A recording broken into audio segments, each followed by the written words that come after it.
welcome, and welcome to It's Just Angela, my channel. And now I'm going to be telling you the third part of my story, of my original story that I wrote called Angela and Earth Angel's Journey many years ago. So we left the last video with me saying that I'd married Martin, but I want to go back a little bit and to tell you a little bit from the time that I left school and college. And I managed to find a job working for Securicor, and this was in Aylesford, and it used to take me ages to get to Aylesford. I used to go by bus and then had to walk, I think it must have been about 2 or 3 miles to get to the place where I worked, and it really was out in the country. And my first job was working as a data clerk, I think it is where I had to make sure that the parcels were being picked up and delivered to where they need to go. And I was there for a while, and let's just say I really was thrown in at the deep end. I didn't really have any training at all. And so I stuck that one for a little while. And then I'd heard there was another job going within the same company as a business and sales administrator, and I applied for that and I got the job. I quite enjoyed that job actually, because it was very varied. And then eventually I suppose I got a bit bored and I was looking for a promotion. So I eventually became an alarms division secretary in Maidstone. Don't go running away with the idea that the job was wonderful, but it certainly wasn't. I had to work in this porter cabin, and it was a horrible porter cabin, and it was positioned in the backyard of the behind Securicor, and it really was not a very nice place to work in. In fact, the whole of the work environment wasn't a very nice place. But anyway, I stuck it out for about 5 years. And then I was finding that the travelling to and fro and trying to get to, excuse me, trying to get to work and trying to get home in particular, especially in the winter, was quite difficult because I wasn't driving then. But I did have a moped, and I got a moped, but oh my God. Trying to go on a moped and you got all these lorries and buses all thundering past you, and you know what, my language was oh yes, it was colourful. Good job no one was around to listen. Anyway, eventually I left Securicor and I went to work for a company called GEC Avionics. But before I tell you about GEC Avionics, my time working with Securicor was quite varied actually. I did work at Gatwick Airport, and where we had to search through people's luggage and hand luggage or whatever. And then I also worked at Brand Hatch. Now I loved Brand Hatch, and I got to meet the stars of the day there. There was who was there? There was Noel Edmond, Dave Lee Travis, Pan's People, now I'm going back in time here, the Wombats, and Bay City Rollers. Oh my God, Bay City Rollers they were nothing special, but everybody was just screaming, and we had to chuck them back over the fencing, to stop them from storming the building. I met Errol Brown from Hot Chocolate. Now he was a lovely man, he was. I think I said Noel Edmond, Tony Blackburn, and there was one guy called Alan Freeman, and he had an Irish knitted jumper and a great big medallion, and he gave me a kiss on my cheek, and I'm ugh. But bear in mind I wasn't quite 18 at that time, but no, I really did enjoy that job. And so anyway, that's coming forward, going to work for GEC Avionics, which was at Rochester Airport.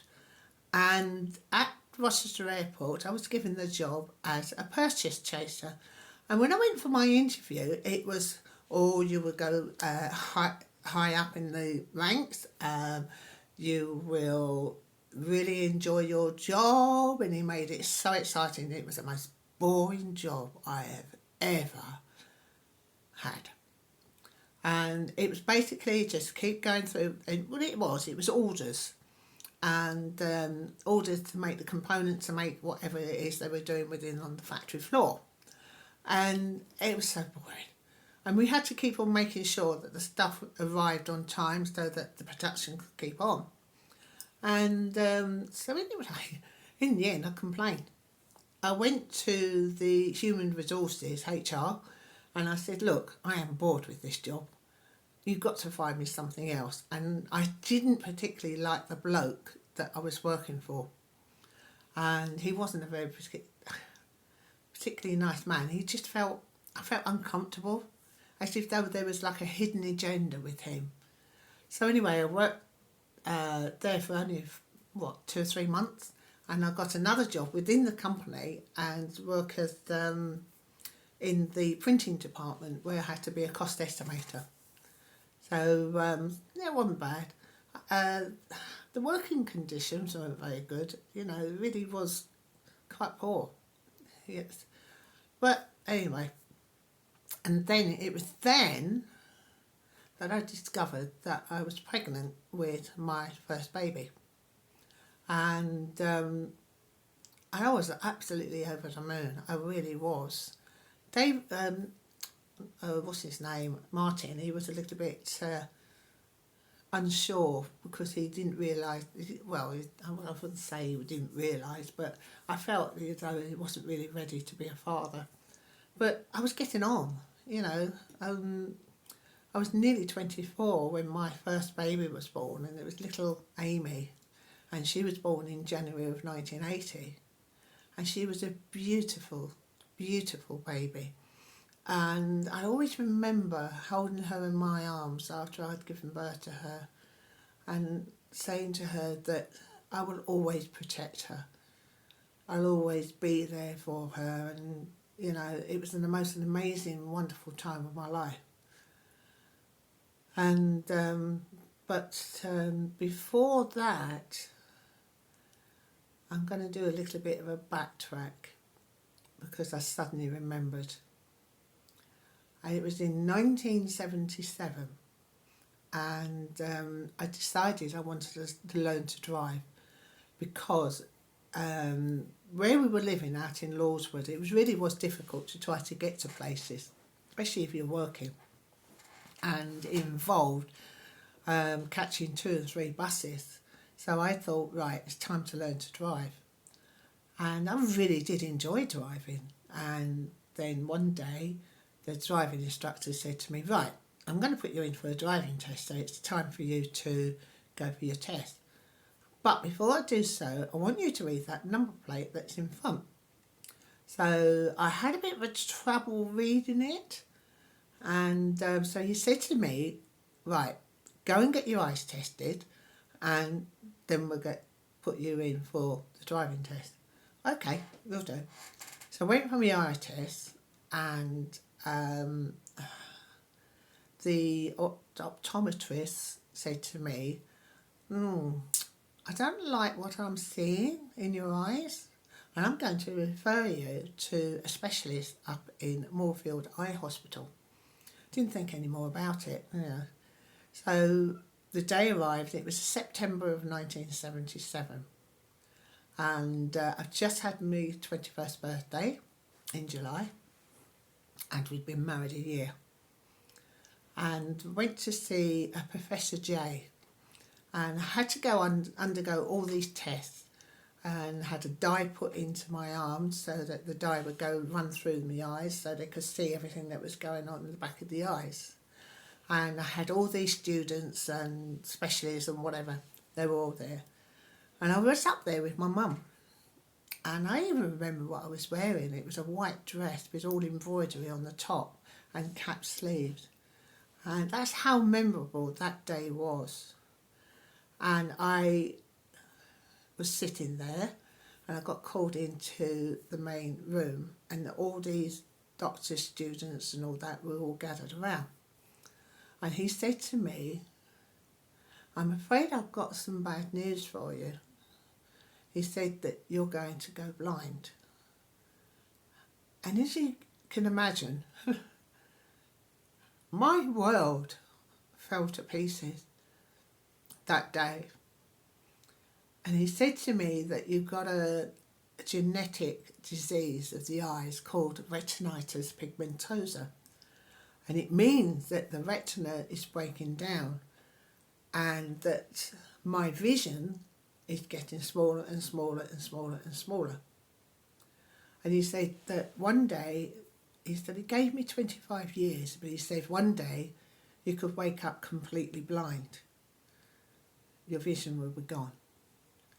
And he also said that this could be handed down to my children. So, as you can imagine, I was trying to keep strong, and I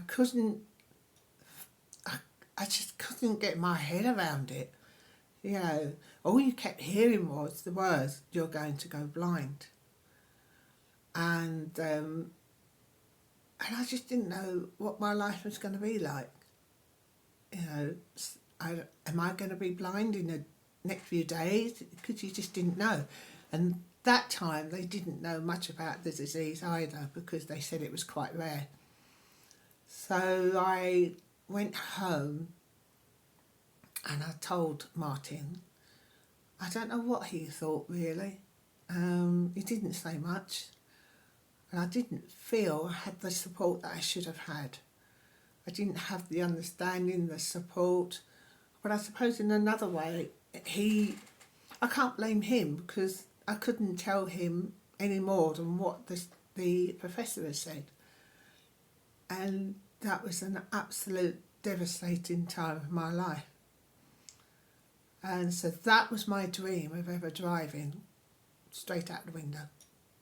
That was one of the things I've always wanted to do, was to learn to drive and to be independent, not to have to keep on relying on anybody. And I don't know how the rest of the family felt, but they did say at the hospital that I was to seriously think about not having children. But having children was, not having children, should I say, was not in the equation. I was going to have children. And I remember when I was talking to this lady at Securicor, and I was telling her about it. And I was in the ladies at the time, and I was telling her, you know, what I'd been diagnosed. And she turned around and said to me, I was the most selfish bitch that has ever walked this earth. How could I ever do such a cruel thing as to want to have a family? And she walked out. And I've never forgotten those words. But I will say it was the best thing that I ever did, because years later I had a DNA done, and the disease stops with me because I've got a type 2, not the main one, type 1. And so that disease would not be handed down the family chain. It stops with me. No one ever knows why or how it happened. It's one of those things, it just happened. Because nobody else in the family suffers with what I was suffering. And one of the things they said that you could be, it could be a genetic thing, because I was deaf, and they gave it another name called Usher syndrome. So there may be a connection between the deafness and the eyes, which cause all of this problem. So anyway, fast forward. So we had Amy, and we settled into a lovely life, family. That Martin was working, and sorry if I keep going to say David, because that one comes much later.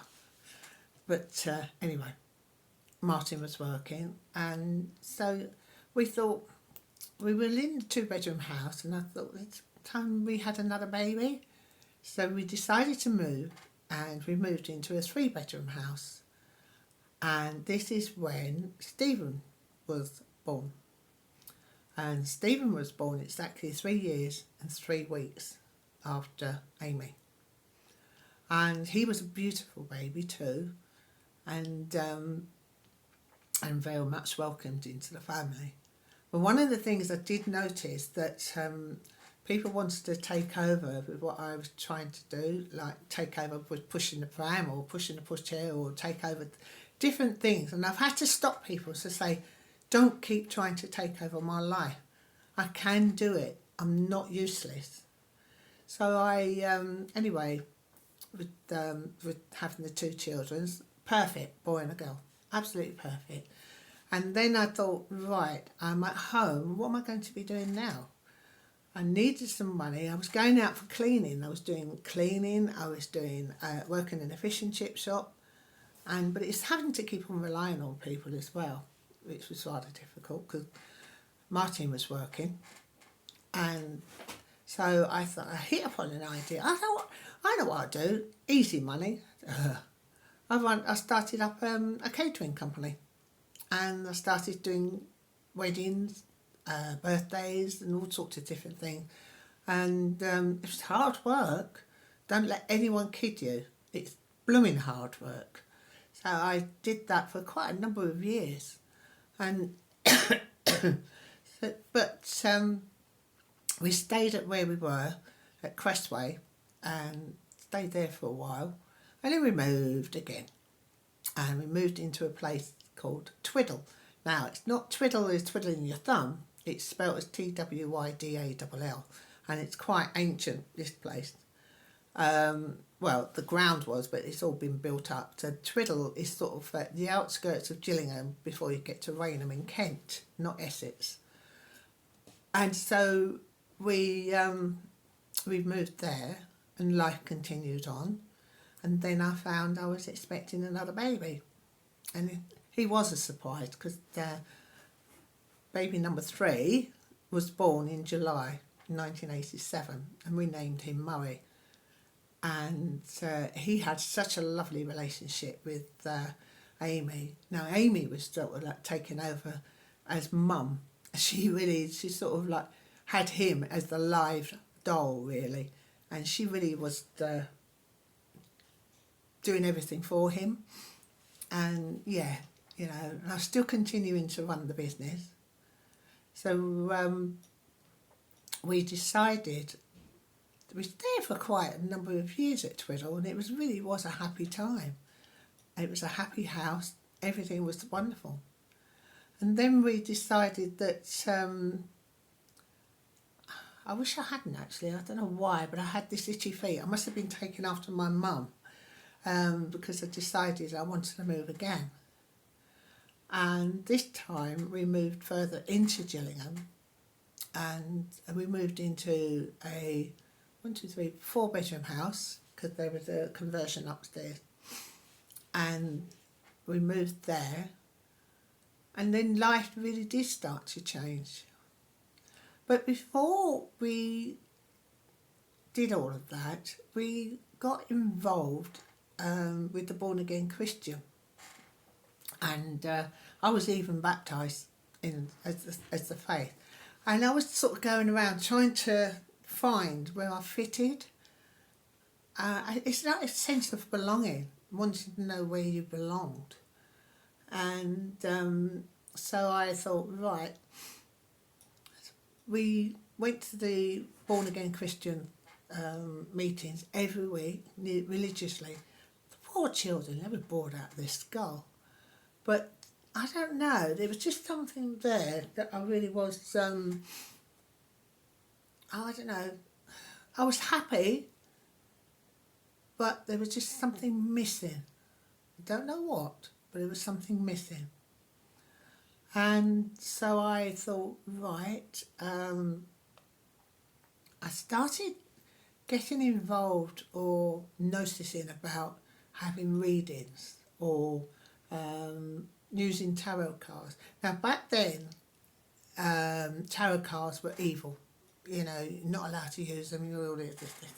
And I always remember when I went to a lady who belongs to this Born Again Christian, I said, oh, I've got a packet of tarot cards. She said, oh, they're the evil, they're the devils, you must give them to me, I shall burn them, and all this, that and the other.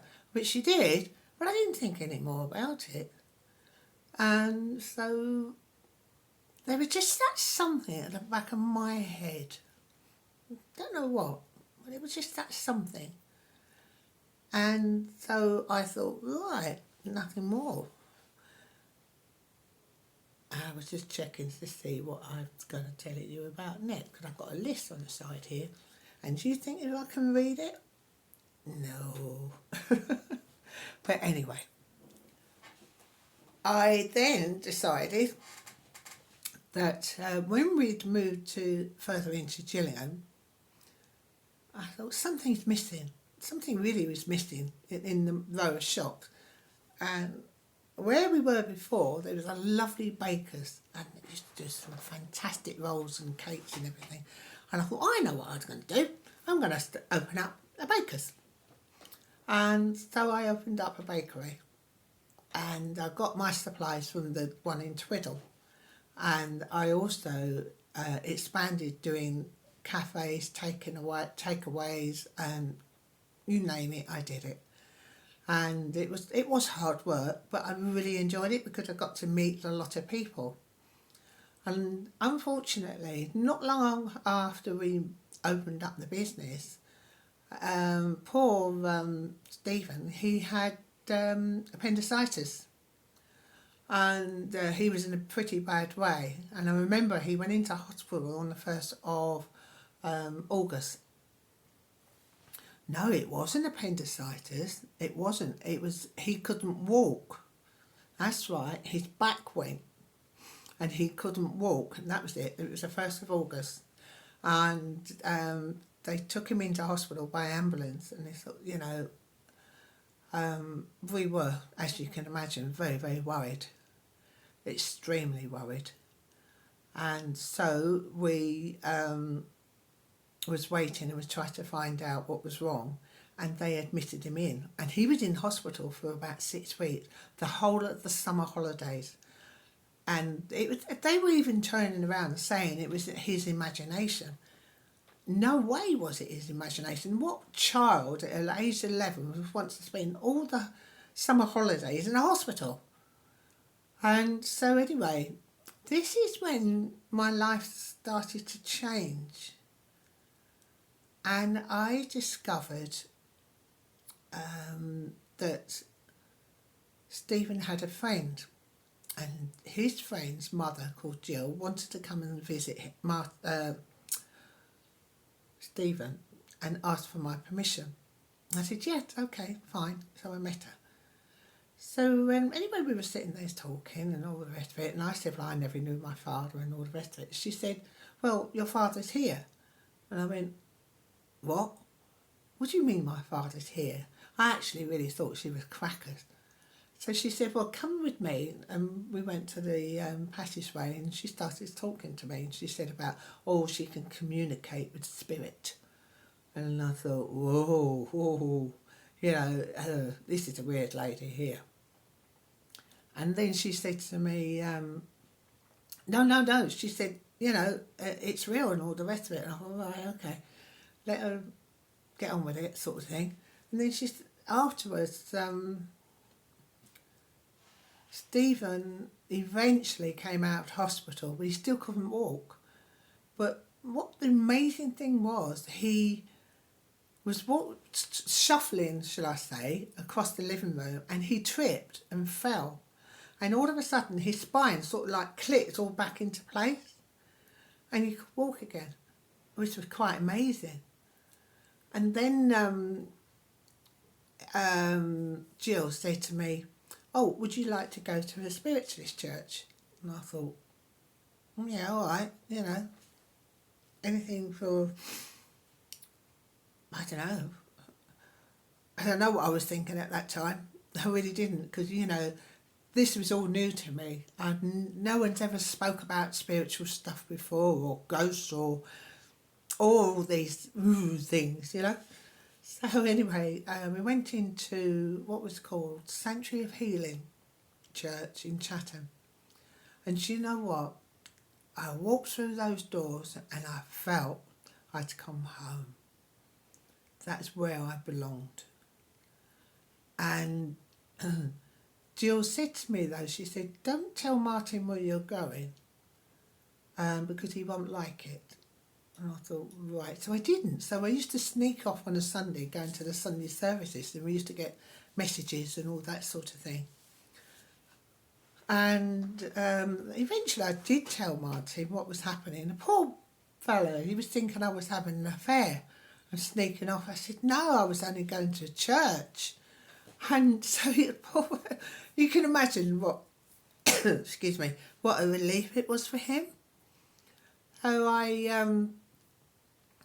I started going there nearly every week.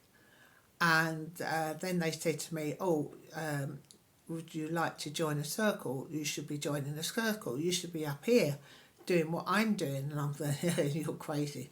I'm not going to be standing up there like you. And then I said, well, what was the circle? And eventually I found out what a circle was. And the circle is that you go to the invited and to go and learn about the tools of mediumship, how to develop your skills and how to connect, and using all different tools. And so my first circle was with a guy called David, and there was, I think there must be about 6 of us in there. And I could always remember that I was in this vestry where we was holding the circle within the church, and the door to my right, I heard it distinctly opening, closing, somebody walking past me, going to the other door and open and closing the door. And the handles with the knob type of handle, even though that's not what was on the door at the time, it was a pull down. But it was the sound of the knob type door. And I said to David when we come back, because we was meditating, because I could hear this, and I said, did somebody walk into this room? And he said, no. And I went, and I explained to him what has happened. And that was really my first experience of hearing about spirits. And so I thought, right, okay, but I just went along with it. And I would say that coming into spiritualism saved me. Even though I was about to go into my wilderness years, but spiritualism saved me. And knowing about spirit, knowing about guys, and knowing that they helped me, they saved me. Because what was about to come next in my life destroyed me and destroyed my family. And I will leave it there for now.